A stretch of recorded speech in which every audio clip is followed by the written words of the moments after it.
Let's take a minute and thank our sponsors for helping grow this podcast to bigger and better every episode. Our first one is SR3 Rescue Concepts, because you don't know what you don't know. Our next one is Life Saving Systems Corporation. We do our work so you can do yours. Tough gear for tough jobs. Breeze Eastern, the world's only dedicated helicopter hoist and winch provider. And Flippin' Coffee, brewing real coffee with real ingredients for real coffee drinkers. SR3 Rescue Concepts is a training company that can help with your helicopter training, standardization, and safety checks. Or maybe just an annual FAA refresher is what you need. They're ready to help your agency keep up to date with current techniques, rules, regulations, and equipment. The training staff is amazing, with certified flight instructor pilots and experienced crew members that are offering training in rescue, medical, tactical, firefighting, and ground operations. SR3 has partnered with Petzl to assist with a personal protective equipment inspection course and the highly specific Lizard, which is used for helicopter cliff and mountain rescue. And to add into it, they also teach ground, tactical, emergency care. Contact them today at sr3rescueconcepts.com. Again, sr3rescueconcepts.com, or follow them on Instagram at sr3_rescue. That's sr3_rescue. Then we have Life Saving Systems Corporation. Manufactures the world's toughest helicopter rescue gear. From their Triton harness, which is my favorite harness being a rescueman, to the rescue basket, litters, and of course the most popular hoist hook in helicopters, yes, the D-Lock. The team at LSC cuts, bends, sews, welds, and machines these products into existence every day and sends them on their way to us. We do our work so that you can do yours. LSC, tough gear for tough jobs. Check them out at lifesavingsystems.com. That's lifesavingsystems.com. And follow them over on Instagram at ResQGear. That's at Rescue Gear. Next is Breeze Eastern. Since the very first helicopter rescue in November 1945, Breeze Eastern has designed and manufactured superior rescue hoist solutions. While much of the technology and unique mission requirements has changed over the past 75 years, their commitment to the rescuers, operators, and those rescued has not. Contact Breeze Eastern today by visiting them at breeze-eastern.com. That's breeze-eastern.com. And the last one is Flippin' Coffee. At Flippin' Coffee, we roast each batch to perfection to bring that smooth, delicious cup of coffee that you won't find in most other brands. We like to keep it simple, brewing real coffee using real ingredients for real coffee drinkers. Contact them today at flippincoffee.com. That's FLIPPIN coffee.com.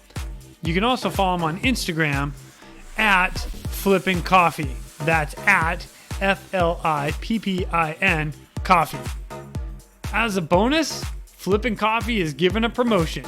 If you punch in promotion code, all capitals, REALRESQ, you get 10% off.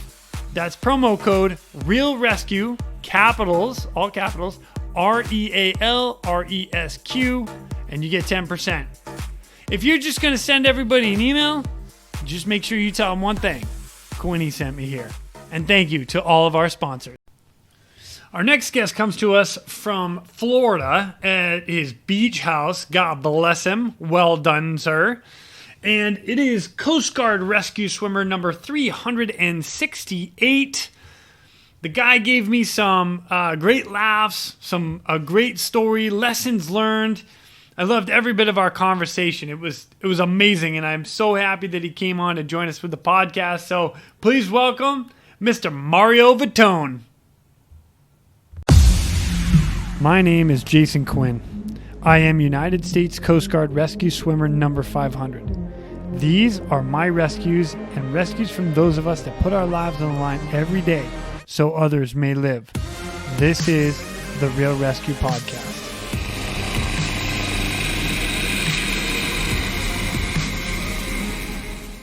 Ladies and gentlemen, I'd like to welcome to the podcast today. Welcome to the Real ResQ podcast.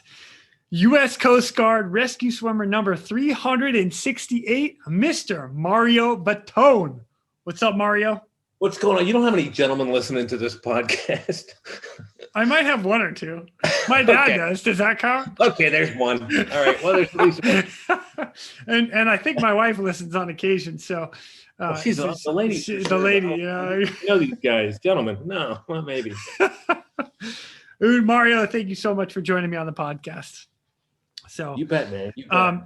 So let's get right into it, man. So give everybody a little history about you, who you are, where you come from, how you got into the Coast Guard, so on and so forth. Actually, you were prior service even before that. So take me back. Childhood on, because I love stories. I am an old ex-has-been rescue swimmer from the Coast Guard. I did it for I was in the Coast Guard for like 1991. I retired in 2013. Before that, I was in the Navy, and then I got out of the Navy because they wouldn't let me be a rescue swimmer because I thought it looked cool. Well, cool, and the Coast Guard didn't want to let me in because they wanted me to be what I did in the Navy was a radar technician, and so I didn't want to do that. Anyway, I finally get in the Coast Guard and had the greatest job in the world for a while, and then towards the end of my career, I realized I was like 40-something hanging from a cable, and there's got to be a better way to make money. And I went in. It's a good case too. Anyway, it's another story, but I decided to become a warrant officer on the helicopter cable during a rescue. I was like, there's got to be a better way to make money than this. And I went and I did marine inspection and accident investigation work, which I wanted to do for a long time. A mentor, another great guy you got to talk to, Mike Odom, talked me into it. So I did 4 years of that, and then I was going to probably stay in longer, and I just, I don't know, I saw behind the curtain a little bit, and I was like, okay, it's time for me to go. Yeah. And my boss says, what are you going to do? And we were in the Norfolk Federal Building, and I look outside the window, and all these cars are driving over the bridge. I go, whatever they're doing, something else. It's not the only job in the world. I'm going to go do something else. Yeah. And now I have successfully landed. And what I was going to do was write. I was just going to sit on my boat and write. Nice. Books. I had a book deal with McGraw-Hill, and I'd been writing for magazines, and I was going to have my retirement and, make some side money writing, and that was going to be my plan. And then I got a call from the founder of Life Saving Systems, and Sam Manis, and I didn't know him. I just knew his name. We all knew his name back then. Right. I started Life Saving Systems, and he called me up, and it's a longer story, but he made me an offer I couldn't refuse, and I drove over and met him here in Apollo Beach, and we spent the day together, and then next thing I know, I'm the GM of LSC. So beautiful. Been doing it for 5 years. So it's a great job. Like, you get to be in helicopters, but I don't have to hang from the cable anymore. So. Which is funny because I can't get enough of that. Like, I was on a helicopter like 3 weeks ago. You're in better shape than me, Jay. Oh, whatever. I mean, yeah. Okay. Yeah. Listen, I see your post. You're in the pool. You're in the gym. I mean, come on, man. Better shape. Yeah, but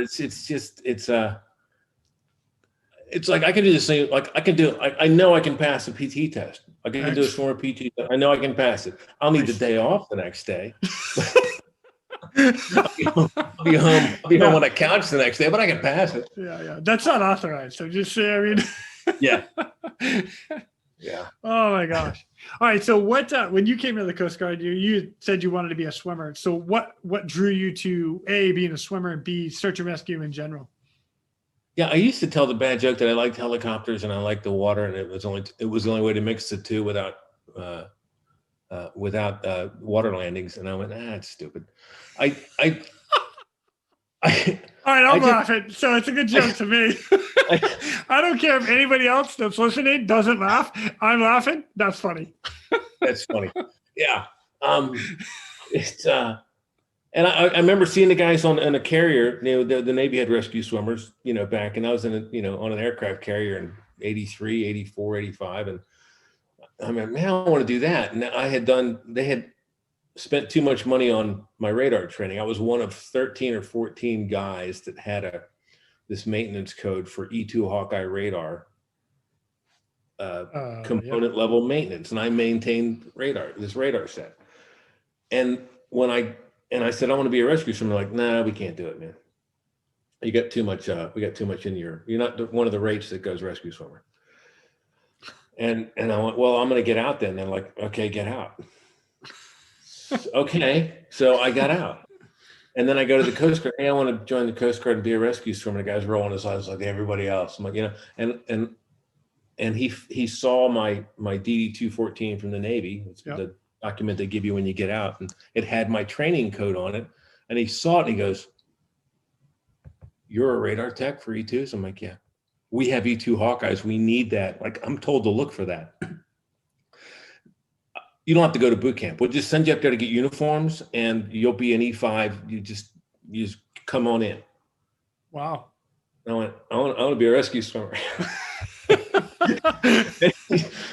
don't want to do that anymore. BM1 Fred Urquhart, remember the guy's name, and he would not let me in. He's like, I can't do it. I cannot send you up there with that NEC code, that code on your paperwork, and not put you in that program. Wow. And he was like, I guess I can't go in because I don't want to go fix. And it was in St. Augustine, and I was living in Jacksonville. It's like right there, man. Still a throw. And I wouldn't do it. And then I'm reading the paper, like, I don't know, a month, 2 months later, and the Coast Guard had a loss. He crashed an E2. No one made it. And they ditched the program. And I go, can I come in now? And he's like, yeah, got to go to boot camp. I'm like, bring it. And so I went to boot camp, and I'm again doing push-ups, getting yelled at, and then I almost directed the recruit band at Cape May because they wanted me to do that when I got to Cape May. and come on, man, they're part of service. You can do it. That was going to happen, and I'm like, I don't want to direct. I'll be directing Semper Paratus for the rest of my natural life. I don't want to do that. And so I ran away to the Point Franklin and did some sea time, and then I almost became a bosun mate because my boss was a cool bosun mate, and they're out there, the guy was really cool and he really liked his job, so you kind of want to be that guy. And then my orders to school came, and I went, oh, I'm doing this, and I went. I was really stoked, and I went to A school. It's funny. I turned 18 in Navy boot camp. I'm doing push-ups, getting yelled at on my birthday. I turned 28 at Rescue Swimmer School. Like in Pensacola. Doing push-ups. In Pensacola, they call me Pops, right? And I'm doing push-ups, getting yelled at. I'm like, I'm making no progress in my life at all. Still pushing the concrete and getting yelled at. Anyway, did a tour at Elizabeth City, got out on a hardship, actually, came back in to Air Station New Orleans, did a tour there, did another tour at Elizabeth City, and then went to the A school, and then made warrant out of the A school and did my last hitch at Sector Hampton Roads, looking at boats and doing accident investigation. Man, what a great career. That's fantastic. It's fun stuff, man. I had a good time. It's one of those, it's one of those absurd. I always am terribly uncomfortable with even the discount at Lowe's. I'm like, I really had fun for money. I don't know why people would give me a deal. Right. I just don't feel like it was. Yeah, I just don't feel like it's this. And I know people get really mad at me. Guys in the rate get really mad. Oh, we do. I'm like, I know, we're awesome, but I never left the helicopter, never once, thinking someone might take a shot at me. Right. Agreed. Like no one was actively, it was dangerous, but no one was actively trying to kill me. And I just have a hard time sitting next to those guys and thinking that we're the same. Yeah, we are. I get it. And I'm not trying to discount any of that. Agreed. But personally for me, I'm like, I had a blast and they paid me for it. I'm all right. I'm good. Thank you. You're welcome. Yeah. Oh man, that's funny. I can't agree with you more. And like I love what I do. Nobody's shooting at me, and Right. I'm like you. I've got pararescue friends, I've got Navy SEAL friends, the guys that are some special forces like, oh yeah, you were dodging bullets. Yeah, I never had to do that. I was just It's like when they interview you about the school or how's the school. So is it like Navy SEAL training? I'm like, not even a little close. Don't even go. Not even a. No, we get to go to bed at night in the school. True. All right. True. Yeah. Now, I will say that, it was difficult. I had a hard time. No. Hardest thing I ever did. Hardest thing I ever did. Don't get me wrong. Oh, no. Crying. Like, that first week after you getting killed and we're going to breakfast and an old guy got out of his car next to my class. We were going for breakfast at one of those places in East City. Yep. And this guy gets out trailing an oxygen tank and beats us to the door. You fellas all right? We were trashed. But it wasn't Bud's trashed. I just, we got to go to sleep. Yeah. Yeah. Oh, that's so funny. I loved it as well. My whole time in, I had a blast, and it's why I still do it, and this is why I still talk about it, because, man, I get all jonesed up every time I get going, flying, talking. It's amazing. So but it's a good one. Yeah. So now your first case, like you become a rescue swimmer, you're qualified, standing duty. Yep. What's the first thing you get launched out on? First case, there was a sailboat that ran aground in Crisfield, Maryland, which is up in the Chesapeake Bay. And Crisfield had this long rock wall before the marina, and this sailboat had just done a header right into it, holed itself, and sank. Oh, that's the case. So there's no search. We just fly. It's middle of the day, lovely weather. Beautiful. There's a boat. There's a small boat standing by, but they don't have a swimmer. And Dave Gunderson's the pilot. Dave Gunderson had like all the flight hours in the 60. Like, Dave's like every now and then he lets someone else fly the 60 because he had all the hours. What a nice guy. Yeah, one of those guys. He just like he could make it dance. Anyway, and he's like, hey Mario, why don't you go down there and check for signs of life? The thing's like sunk. It's on the bottom with the mast sticking out. And he's, why don't you go down there and check for signs of life? I'm like fish? Like what do you? So I go down and I'm swimming. I'm all right. So I'll go look in the cockpit of the back end of the sailboat. Maybe the guy was tied in and passed out and he's still tied to the boat. But I'm on a body search because no one's alive in it. It's underwater. There's no tapping on the hull. I mean, the thing is awash and sunk. It's just full of water. Okay. And then he goes, and I get on the radio, nothing back here. So he goes, well, go check up on the front. Isn't there a hole in the boat? And there's a hole in the boat. And so now it's like that scene from Jaws where I swim up and there's this big gaping hole in the boat. And the small boat guys are watching, and I got to reach up inside the boat and feel around. And this is like where the V berth is. So I'm in there feeling in the boat for I don't know what. And everything felt like a body. The pillow, everything. So what was that? What was it? I don't know if I should have touched that. I am not putting on a brave face, but I'm up to, so what am I doing down here? Why, clearly the guy fell off, and he auto-piloted into the wall. Like it's the first thing I thought. Yeah.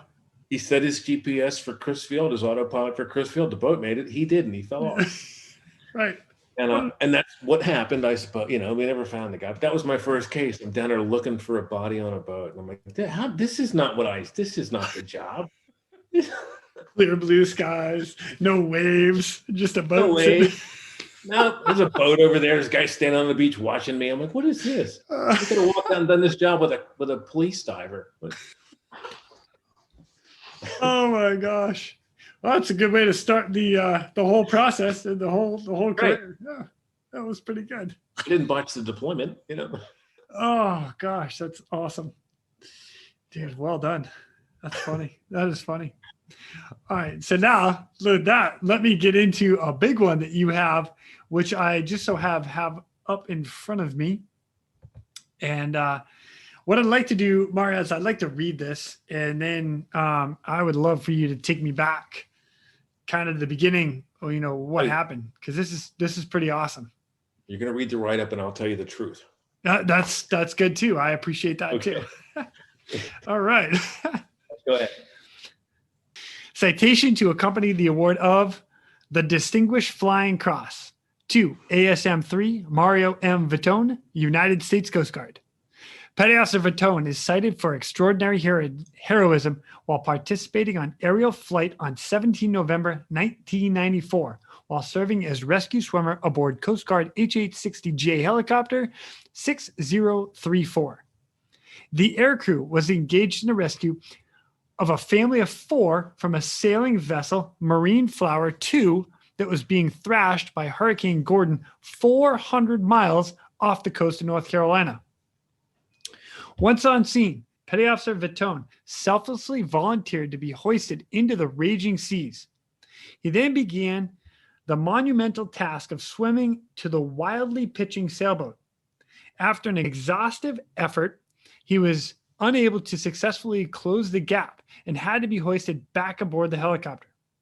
While attaching himself to the rescue sling, the mountain of water dropped out from under him, causing him to swing wildly. As he dangled beneath the helicopter, he plunged face first into the advancing wave. After Petty Officer Vittone was safely recovered, enthusiastic thumbs up clearly illustrated that he was all right and anxious to complete the rescue. On the second attempt, as the mother and her 4-month-old infant positioned herself on the stern of the sailboat, a huge wave washed them overboard. Petty Officer Vittone instantly lunged towards them, grasping the mother and baby. He then wrestled with the seas, survivors, and rescue basket. While the mother clenched hysterically to one arm, he held the infant in the other. After the heroic effort, he was able to get them into the basket unharmed, safely hoisted into the helicopter. He was again recovered and redeployed into the ocean to rescue the father and 13-year-old daughter. Petty Officer Vittone's action, skills, and valor were instrumental in the rescue of 4 persons. His courage, judgment, and devotion to duty are most heartily commended in keeping with the highest traditions of the United States Coast Guard. Dude. First of all, no one's ever read that enthusiastically. Okay. Well, I mean, come on. 400 miles offshore. It was out there. A 4-month-old baby getting washed over. I mean, like, this is the case that everybody hears about in A school when you're going through swimmer school and you're like, I want to be a swimmer because of that. Yeah, and the interesting thing, there's a couple interesting things about the case before it even got started. One, it wasn't my duty day; it was Scott Adlon's, and Scott had been to the big water, right? He'd been out there on a massive case. Scott and I were in the pool that morning working out. It's like when we used to work out from for 2 hours in the morning. I don't know what the kids do. They probably work out for 6 hours now, but we just had 2 hours. Well, for me, it was 2. Yeah. 2 hours. And so we're in a pool. It's just Scott and I. And Scott looks over at me. It's like 8 a.m. And Scott looks over and says, man, what would you do with a baby? Because we were doing buddy toes on each other. And he's like, what would you do with a baby? I'm like, I don't know. I'm like, hold it up, and we were like, you take the brick and hold it above the water. We took the brick and held it up. It was like, that was like, what would you do? Like, what's the, because the program's still pretty new. The program's 10 years old at that point. Yep. Yeah. 10, 11 years old at that point. And no, 10. Yeah. And what do you do with it? Wait a minute, hold on. 1994. It was actually 10 years old at that point, because it actually first class was in 1985. So right. Yeah. Okay. And so what would you do with a baby? And the rescue swimmer manual at the time was it was a carbon copy of the Navy manual with Coast Guard on it and slapped it over there. And so there, and that was a combat rescue swimmer school, and that was they're going to pick up pilots. Yep. And so anyway, so what would you do with the baby? I'm like, I don't know. And we talked about it. Maybe you put it in a raft. We could put it in the raft and drag it. We always not a bad idea. And then anyway, 2 hours later, the SAR alarm goes off and there's a 4-month-old baby with his family, 400 off. And Scott looks at me and says, "You want it?" No way. It was his duty day. And, I'm like the new kid in the shop. I'd only been a swimmer for like 6 months. He goes, "You want it?" And I went, "Yeah." This is back when we're wearing Mac 10s. I'm like, "You sure?" He's like, "No, I've been there. You can do it." Wow. He had been to like 25 footers and he was like not into it. He was like, "No, go ahead." I don't know. He just wanted to do me a solid. But he said, I looked over at Scott. He's like, "You want it?" And next thing I know, I'm getting in the helicopter. Dudes, all right. So shout out to Scott, man. Right. Because I've watched guys like want to battle for a SAR case. SAR alarm goes off. And like, damn, I'm not on duty. This is yours. And they go out, they come back, you high five, and tell me all about it. The fact that Scott just said, "Do you want it?" You want it? That's pretty cool. It's unheard of. It's totally unheard of. Yeah. I've seen guys take over cases because they outrank guys. Yeah. Yep. People stand. That has never happened in my shop, but I have heard. I know guys that have done it, and it's it's absurd. Anyway, my favorite is when they turn into nothing. They steal the case and it turns into a 7-hour search for a flare sighting. Oh, right. Anyway. So we got. Of course, it was $400. So they're hanging an extra fuel tank. They're hanging that extra tank on the 60, and there's a little more mission planning going on. And we flew out to the USS America, but it was a daylight case. We flew out to the USS America to land, and Dan Moulton, who ended up being the guy with the most hours ever in a 60. Dan was a lieutenant junior grade, I think, at the time, but he was an ex-Navy guy, or he's a lieutenant, and he was a Navy guy, and he had his carrier qual, or he had at least done it. No so kidding. He wasn't deck qualled currently, but he had done it. So like, okay, well, you'll land on the carrier, which, so he goes out and lands on the carrier, and we refuel, and then which gives us enough legs to get to it and then get back to the carrier for gas. So that became our fueling. Cow. All right. So question, how did the carrier get involved? Was it somebody at Coast Guard, or is it just somebody knew that the carrier was out there? I'm sure the Rescue and Coordination Center worked it out. Like, we got to get a helicopter out to this guy, and he's 400 off, and there's, and the weather was crap. Yeah. And so, we need, and they vectored, and the America started steaming towards the boat, so to close the distance, or to us. I don't remember which way, but they got themselves in the best fueling position they could in the time they had to steam that way. Oh, wow. That well done on the coordination center then. Nice. Right. Okay. And so we land to get gas, they fuel us up again, and off we go. And we had about a 30-minute on, it was still far, we had like a 30-minute on scene because the weather was, we were into the wind, and on the way out, I think it was, or at least coming off the nose a bit. And so, and the other interesting thing about that case is Norm Scaria, Captain Norm, was the CO of the air station at the time. And he had just spent like the last year fighting for this idea of putting a camera on the hoist. And that was the 6034. That was the first helicopter rescue ever captured on a hoist cam by the Coast Guard. It was the only helicopter in the Coast Guard with a hoist cam on it. Wow. Kind of like brilliant in one aspect of it.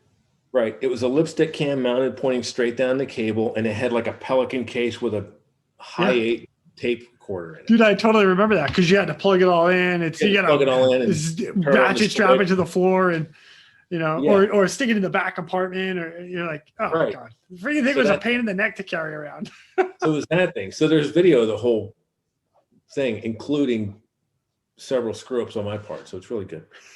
It's a good training. I like to call those lessons learned. I really think they still watch it because it's good training for some CRM and for some, the flight mech's making up calls. It's great. It's beautiful. Oh, that's beautiful. It's beautiful. Back, emergency back, not just back, emergency back. It was great. It was Bobby Blackwell. Anyway, so we fly out, and the case is the case. It's it was. And we didn't.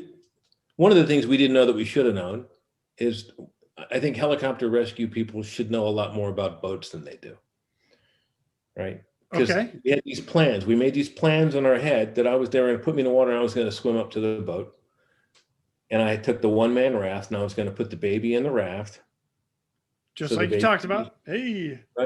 Put the baby in the raft and then I'll swim back. And I'll come up with the baby in a basket. Get the baby first. Yeah. Good plan. Good plan. Except for it wasn't. So because now if I know what I know about boats now, I said that boat's underway. Like there's no way they're taking the sea in that direction without they're under power and underway. And so I'm never going to catch it. Yeah. But you don't know that at the time. I don't know it at the time because I don't know, we were idiots and didn't decide to, in the 4 or 5 hours it took to get there, we didn't think to talk to the guy. I don't know what happened that he's under, or it just didn't make it to the air crew that this boat's under power.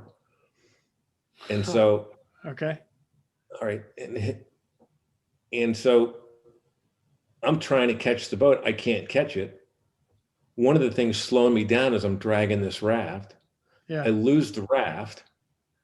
Oh, so now the one-man raft is gone and I'm just sprinting for a boat that's about a half knot faster than I am anyway. And I can't see it unless it's at the top of the wave and I'm at the top of the other one. It was the seas were such that I couldn't always see it. And so I'm gassed. And I'm just gassed. I'm like, all right, I'm just offshore swimming. I'm going for a swim. This is stupid. And I turn around and look at the helicopter and the basket or the strop's coming down. And I put the strop around. And this is when the strop was better than the harness because the harness was that old HBU 11. It was just a chest harness. It was just a piece of webbing wrapped around your rib cage with a V-ring on it. So that was before my time. So for all the listeners out there, the Coast Guard made some amazing changes with the harness and gear that we went down to. So the SAR 1 and then whatever the HBU 1 that you had, HBU and then 11. the HBU 11, and then they go to the Tri-SAR, which was a beautiful harness. I really enjoyed that. And then they upgraded it and really just made some perfect modifications to now the Triton, which is one of my favorite, like as a rescue specialist, rescue swimmer harness out on the market. Yeah. I absolutely love it. Anyway. I like it too. But that harness was basically, actually, it was absolutely no different than the first device ever used to hoist anybody ever. It was just a piece. If you look at the first helicopter rescue, it was off New York, it was a piece of webbing wrapped around the guy's ribs. It was the same idea. It's a piece of webbing wrapped around your ribs. And so we liked the strop better because it was a little softer. Yeah, had a little more cushion. And there's a lot of people know that as the horse collar because a lot of people would do that, and the harbor pilots would get transferred with the horse collar. So this is just a make of it. So I put that thing around me, but this was before advanced rescue swimmer school. And if you hadn't hoisted in big water, you didn't know what you were doing. You were learning as you went. And Bobby runs the cable up as the wave comes up and then the wave drops out. And I dropped probably 10 feet. Like the wave dropped out and I fall with the wave about 10 feet and then get to the end of the cable. And that's when you find out the helicopter doesn't give. Yeah, I know. Just a shock. It was just bam. And and my back never cracked. Ever. I've never cracked my back. Every vertebrae went just cracked.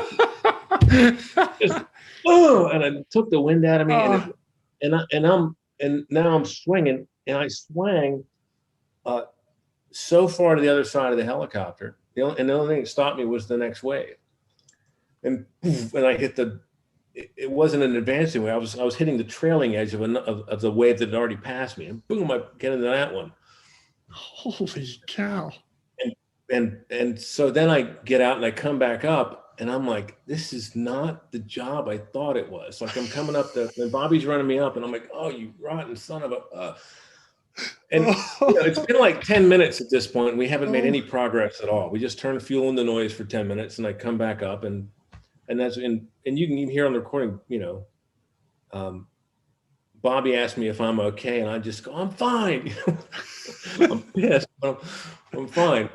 And I go back out the door, and that's when we find out how good a pilot Dave Gunderson is, because the winds were like 70 knots at this point, like holy cow. And he can't get the helicopter. So he's got to be back from the mast because we're coming pretty close to the mast, trying to get me close to the boat. And Dave Gunderson, you can see it on the video. He turns the aircraft's tail to the wind. I swear it. It's on the video. Holy cow. He goes, and he says, hold on, I'm going to try something. And he just pedals it over and comes in so he can, I don't know, see better, and got me to the side of the vessel. And they had thrown a line off the back, and I swam over this line and grabbed this line. Another stupid move. So I grabbed the line, and wetsuit gloves, and it's a wet polypro line. So I wrapped it up in my hand. Oh.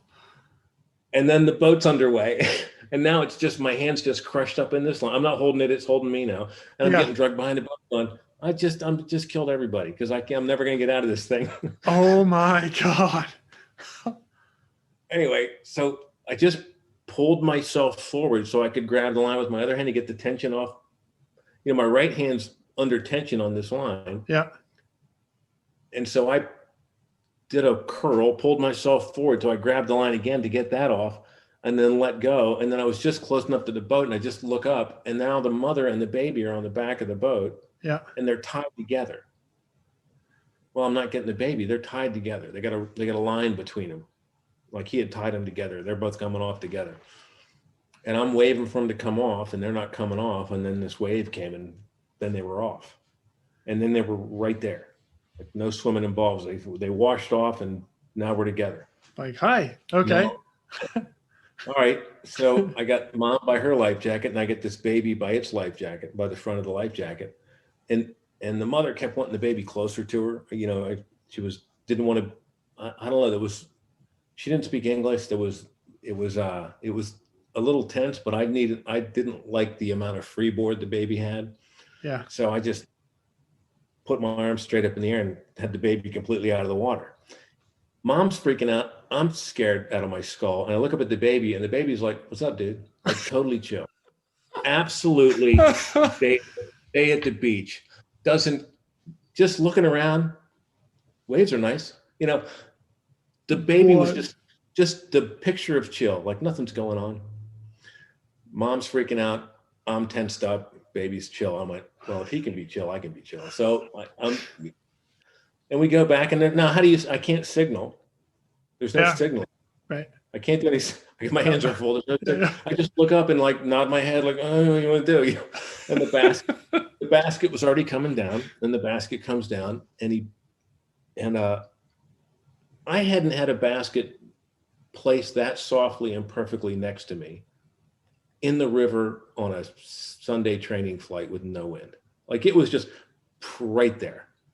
Wow. And I didn't have to swim an inch. I just shoved mom in and then got the baby in. But the nervousness of that second is because last time I was on the cable, I had got yanked out. Right. Or the wave drop. And that happened while the baby was out and the mother was in. All I could think of, this baby dangling from the. Oh my God. Because there's a line between the mother and baby. I had to get the mother in first and then put the baby in. Yeah. So it was 10 seconds, but it was the longest 10 seconds of my life. Like, don't drop out now, don't drop now, don't, not now, not now, now.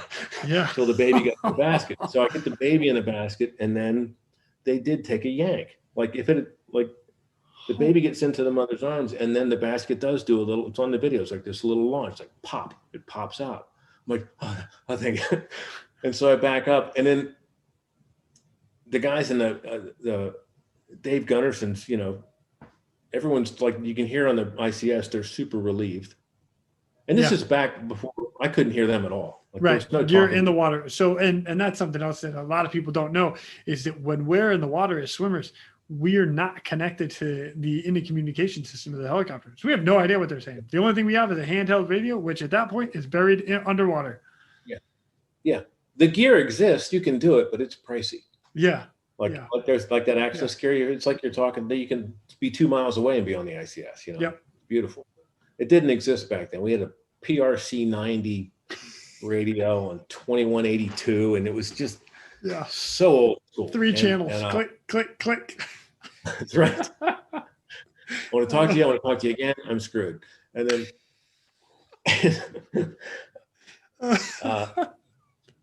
and then I had some time, and I'm kicking around, and then they send the strop down again and pick me up. Now the boat's gone at this point because there's all the activity when we're in the water. The boat's still doing like, I don't know, 2.5 or 3. I don't know. It was making way away from us. Yeah. And so I don't know, it's about, by the time they pick me up, there's about a mile between us and the boat. Holy cow. So they pick me up and then we're not talking to each other. And I'm 200 plus pounds and I'm hanging from the strop, and to save time, because they're getting worried about time, Mr. Gunderson decides to hover taxi me over there. So he's just going to hold you just above the wave crest and he's going to hover taxi me over there, but I'm holding on to the strop, and you can't, like strops literally, like there's some research data. You can die in it. Yeah. Like if you get left in the strop for too long, it'll get you dead. And I know that it'll make Jeff Danner would pass out, right? Jeff would see stars and pass out. So I'm holding on. You got to keep your arms down. And I'm holding on. I'm like, that's taking forever. I'm looking up. I'm like, what? I thought I was coming up. I didn't know that they were hover taxiing until I realized, oh God, they're taxiing me over, to save that minute, so oh man. And now they put me next to the boat and I get out, but my arms won't, I can't swim. Mario. Flop. His arms are just flopping. I'm kicking. And you hear Gunderson on the ICS in the video, swim, Mario. He's yelling at me because I'm not swimming fast enough. I'm like, it's your fault, man. So I get back to the line, and then the 13-year-old girl, and she runs. She ran and jumped. She jumped. I didn't think she was going to come, and she just did a sprinting run. I don't know how you do it on the back of a sailboat, but she took a couple of steps and launched off the boat. Wow. And got hurt, and she went up in the basket, and she had a pretty good ride, and then went back and same thing, except for they sent the basket down to get me the next time. Well, that was nice. I barely fit it, but I get in the basket. Fins are all hanging out. Yeah, right. Two-person basket. Who said? Yeah. No, it is not. I barely fit it.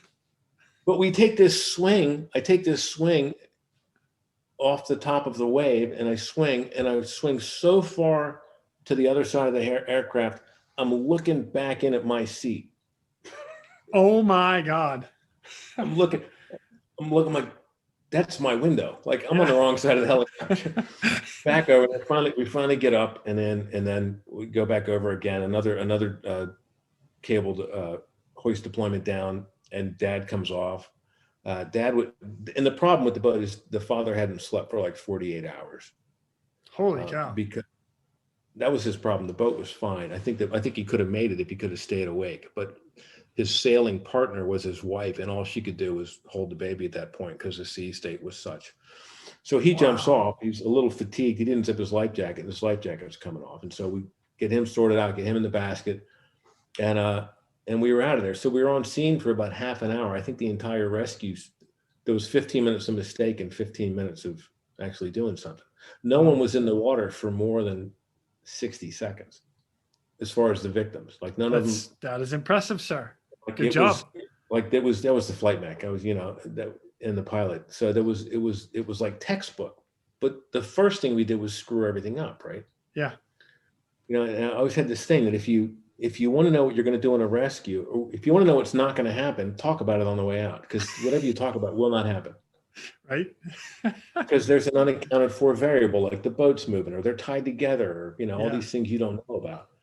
And oddly enough, all the things you have to train, all you have to do to get trained to do the job, and you're doing drills, and you're doing drills at a school.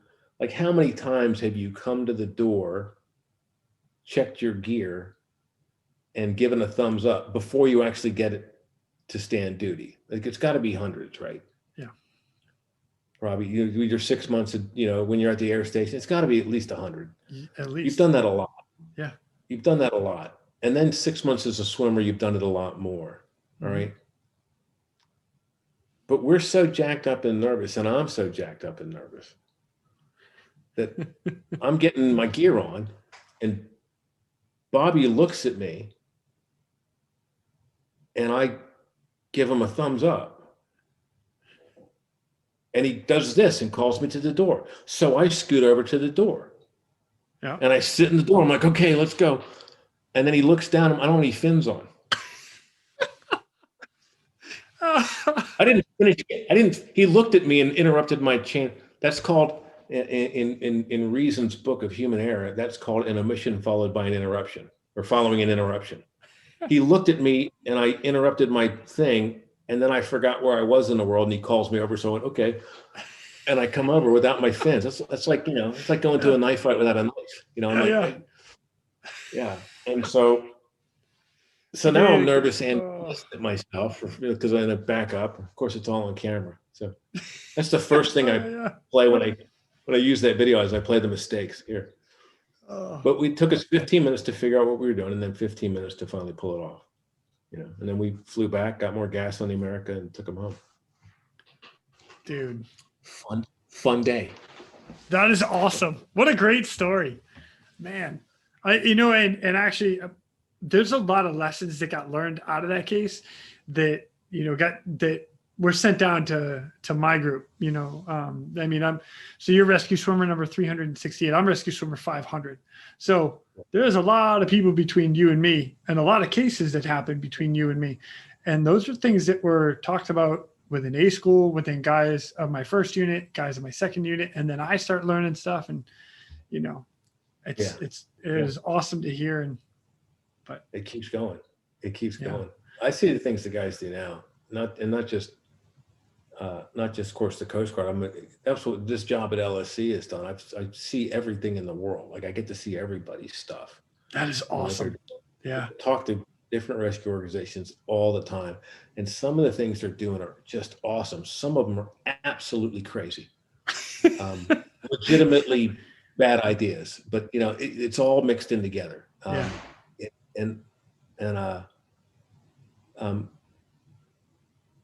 a lot of ways, everyone's learning, but it's such a complex and diverse operation.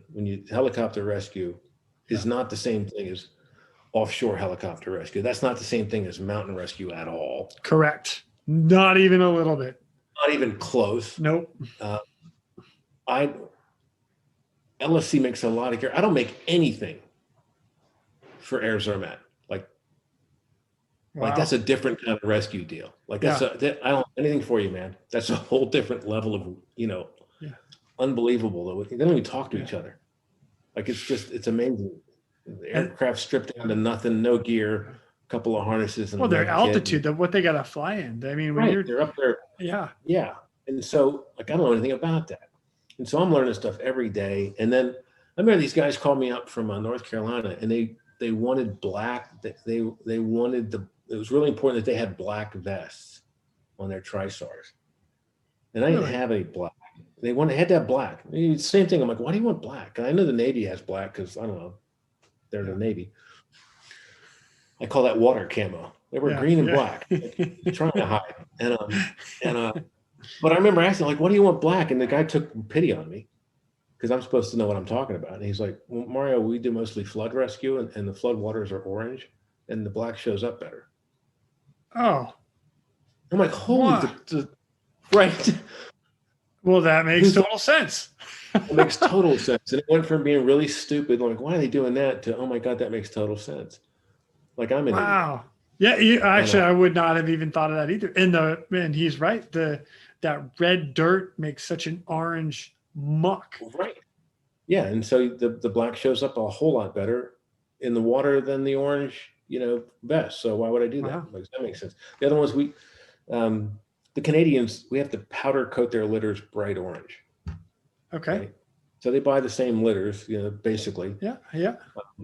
And then I got to take them to powder coat them orange. And all they're like, why they got to? And the guys complain because it's a hassle. Yeah. We like making stuff. Basically, we're pretty lazy. And so, why do we do this? This is like, well, it takes time and this gear's got to go out and we got to, and I'm like, why is this? And I go, well, it's Canada. They're like, yeah. And I go, they drop these things out of C-130s on parachutes into the snow and the rescue man has to go find them. If they're silver, stands out. If they're silver, it gets harder to find them. What? Gosh, so simple. Okay, you know what? Everyone's probably has an idea what they're doing, but you just have to get exposed to it all. And every day I'm learning stuff. And when I say that there's some stuff that's just crazy out there are some things that I'm seeing happen. Like I get asked to make the feet float on the litter. Really? Because it's harder to strap them up because the stuff's underwater. The leg straps are underwater. For in-water spinal, it would be a lot better if the thing floated. And I go, no. And they went, well, we tried it in the pool. It works fine. I go, in the pool? Yeah, go drop that in 20-foot swells and let me know it works okay. Right. It's like, no, you're gonna kill somebody. We're trying to get their head up out of the water for freeboard. You're gonna give them like a half inch of freeboard. Yeah. Oh, and so you know what? That's the agency that hasn't learned yet, and you learn by trial and error. And right. I mean, the Coast Guard and myself included. With everything that I've done, I mean, I've been doing this for 20 years and there are things that I have learned on my own. I'm like, oh yeah, let's not do that again. And I can tell you one specifically that I think about, and that is that we were hoisting a lady who had an IV in, and on the way up, the IV fell out and wrapped around the tagline around the trail line. And I'm like, oh, that's not good. Now as the helicopter's creeping forward and I'm coming to the end of the tagline, I'm like, I have to let this go. Like I'm going to rip the whole IV out, like, guys, right. So things you learn quickly. It gets complex. Yeah, very much so. It's a complex operation. I think, from my position now, I'm just, it's funny. Things like the way we all see what everyone's doing on social media now is changing the landscape a little bit. It's good and it's bad. And you see someone doing something and you think, I want to do that. Wouldn't that be a great idea if, and you don't realize, well, that's a totally different environment or a different aircraft. Right. You start to learn how some guys do some things based on, like I have no experience with doubling up, right? Okay. Riding the line up, and a lot of that's born from you don't leave your patient. Yep. Or that it saves time. And I watched a training program down in Texas, and there was one unit that the rescuer rode the rescue. There was 3 people in the water, and the rescuer rode the basket down, left the basket, put the person in it, and they went up. And then anyway, it saved like 2 hoists over doing it the Coast Guard way. Yeah. And it took 3 minutes longer. Oh, geez. Because getting him in the door at the top took so much longer because now there's 2 of them and it just took more time. And so it was so it's meant to save time, but it doesn't. Yeah. Yeah. Plus the Coast Guard's really, really good at that thing. And the amount of time, like say a firefighter on a HART team gets to hoist versus that Coast Guard team, which is like every day. Correct. It's different. And so you get some efficiency there, but I'll never be invited back to some conferences because, I say things like, you guys don't get enough training time. There's just no way. Yeah. That gets into a touchy subject too. I was talking to they want to do the job. I'm like, you can't hoist twice a year and be current. You just can't. Right. No. And actually there was the comment that was made with that in training time is there's currency and proficiency. And in order to be proficient, you have to be more than current. Right. And you can't just, and it doesn't matter how well you recall the procedures. It matters how well you recall the procedures when things are scary, bad, and it's dark at night. Yeah. Yeah. Right. And then there's an emergency, like either the aircraft, the hoist, there's Gosh. And I had these engineers at LSC, and we were trying to design a new piece of gear, and they come up with this idea, and they go, "Look, boss, this is great." And I went, "It's crap." And they're like, "What? It works." And they showed me, and it did. It worked. It did everything you needed it to do. Okay. And I said, "It's my fault. I didn't give you all the requirements." And they go, "That's perfect for hoisting up and down, and it'll do what I want it to do. Now I needed to do what I wanted to do, but I need you to tie it to the end of a 6-foot rope and take it out and beat it on the ground in the parking lot, like swinging it 8 or 10 times." Because that's what happens on a case. Because that's what happens. Helicopter rescue is not up and down. It's up and down and sideways and banging into the mountain, up off the trees, and then the bottom of the aircraft. And that's helicopter rescue. That's real rescue. Right. And they do that. And so you get these procedures worked out in the hangar deck, and there's 7 carabiners hanging off the thing. And I'm like, that works great when everything's perfect. But you got to design, you got to find a balance. And you know, I told a joke at the Hoist Users Conference. I'm like, you know, I don't know, years ago, some mountain rescue guys climbed into a helicopter, their carabiners spilled out, and we can't get them out of the aircraft now. They're everywhere. We just keep finding more carabiners. Like, what? And I don't, and they have their place for sure, and there's a way to use them for sure. I just, you know, if I'm on a mission, and it's in this ALSI book I'm writing, there's no such thing as a locking carabiner. So you're They're right. Really close. Yeah. They're really close. The tri-locking is as close as you can possibly get. Anything else, I don't even bring on the aircraft. Close as you can get, and I can make it open with a single strike. Yeah. You know, it can do it. Yeah. And it's not, so it doesn't mean you don't use it. It means you have to realize, okay, I have to watch out for that. Right. That's not a sure thing. Yeah. We thought the D-lock was a sure thing until it wasn't. Right. And I saw that video, and I was actually pretty impressed with the fact I was like, you know, like, wow, that you actually dynamically roll out of a dual action hoist hook that you know, to open it. I was like, woo. Yeah.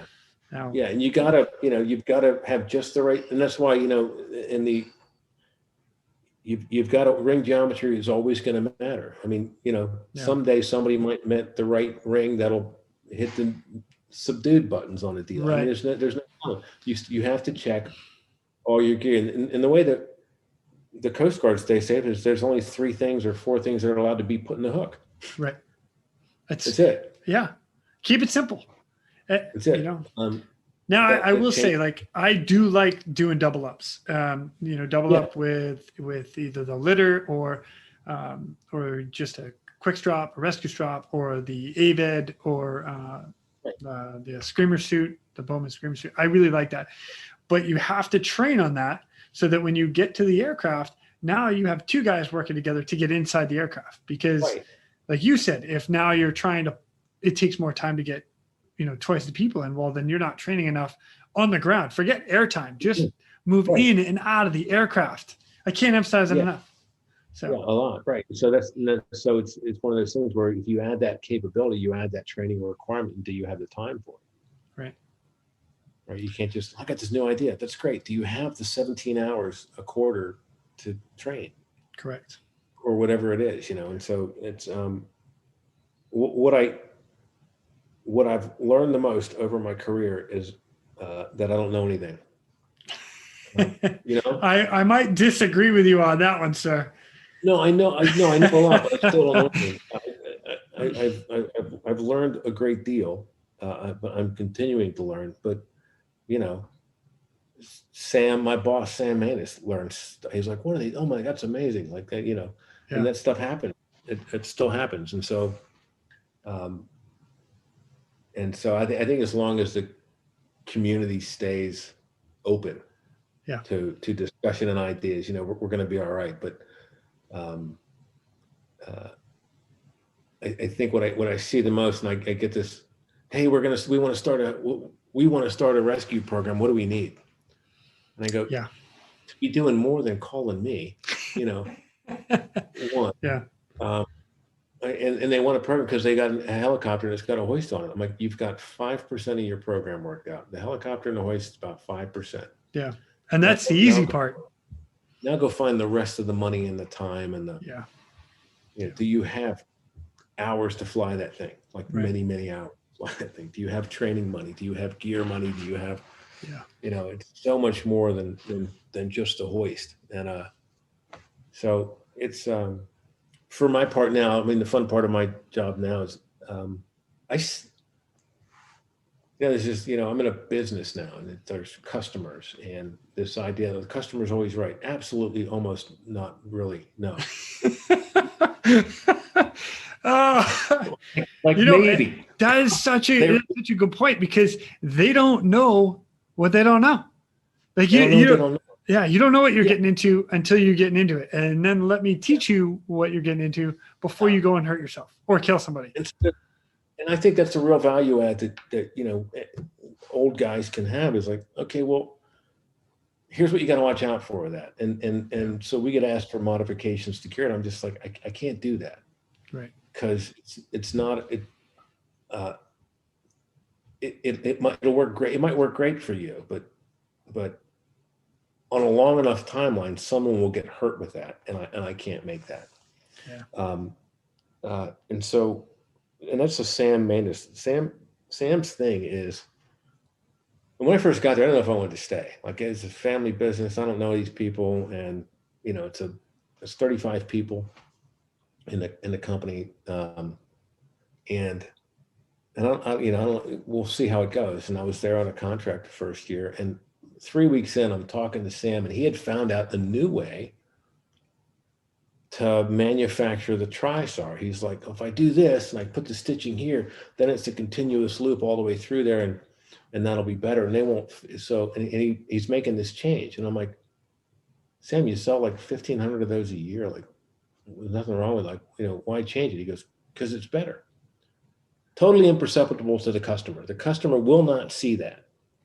They won't know it was changed, but it's better. And he's like, and he stopped. He looked at me. He's like, the guys out there doing the job deserve the best possible gear we can make. And if we can't make it for them, they should get it somewhere else. Wow. And I'm like, you're my man forever. Like, wow. And the number of times people call up asking for gear, I'm like, you don't want that. You want a chameleon. Like, I'll send them I'd send guys to Butch when he was at Ariel. I'm like, that's what you want. I don't have that. You want that. Yeah. Or these guys, ARS makes a great screamer. You should go get that. That thing's a nice piece of gear, man. Yeah. I don't make one of those. But that's what you need. You don't need this, And so, it's been a great place to work for that. But just talking, learning everything about all the stuff I didn't know about helicopter rescue, just amazing. Yeah. It is pretty impressive. Yeah, totally. I hear him. It's the afternoon. The seagulls are doing their thing. Chow time. Yeah. It's rough living on the beach there, Mario. Just, It's yeah. Right. Oh my gosh. Mario, I cannot thank you enough for joining me today. I know we only actually got to talk about one of your rescues. Well, 1.5, because there was the boat with a hole. Yeah. Feeling for dead people that weren't in there. So I'm gonna give you the choice right now. We can end this right now, or you can leave us with just one more story of something that you've done. All right, I want to talk about comms. I'm going to talk. This is why I learned about communication. Okay. Communication. I was in Air Station New Orleans, and this boat went down, a shrimper with just 2 guys on it, and they picked up the captain almost immediately. Like, within an hour or so, they found the captain. The boat sank. They find the captain, and the EPIRB left the boat. And so they've been doing search. We were doing search patterns on this now it's a PIW for days, and we're following this PIW, EPIRB. person in the water. Person in the water. So we're following the EPIRB signal, which is the beacons going up into the bayou, and so the search patterns are following that. And I